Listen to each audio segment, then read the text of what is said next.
இன்றைய வசனம்.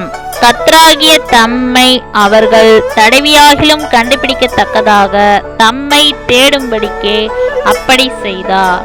அவர் நம்மில் ஒருவருக்கும் தூரமானவர் அல்லவே.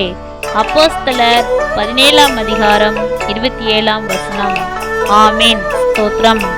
ஆம் பிரியமானவர்களே, நம்முடைய பிதாவாகிய தேவனை நாம் தடவியாகிலும் அவரை கண்டுபிடிக்கத்தக்கதாக அவர் நம்மை தேடும்படி அப்படி செய்தார் என்று வேதம் சொல்கிறது.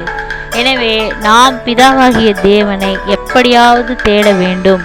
ஒருவரும் கெட்டு போகக்கூடாது என்பதற்காகவே அவர் ரட்சிப்பு என்கிற ஒரு இதை நமக்கு அவருடைய குமாரனை அனுப்பி நமக்கு கொடுத்திருக்கிறார்.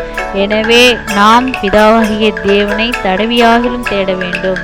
அவர் நம்மில் ஒருவருக்கும் தூரமானவர் அல்லவே.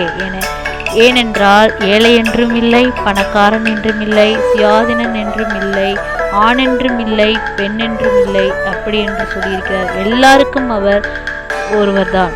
பிதாவாகிய தேவன் எல்லாருக்கும் தேவன்தான். எனவே அவரை நாம் தடவியாகிலும் தேட வேண்டும் அப்படின்னு அவர் எதிர்பார்க்கிறார். எனவே பிதாவாகிய தேவனுடைய விருப்பத்தை நிறைவேற்றக்கூடிய பிள்ளைகளாக நாம் மாற வேண்டும் என்பதே. ஆமேன். ஸ்தோத்திரம்.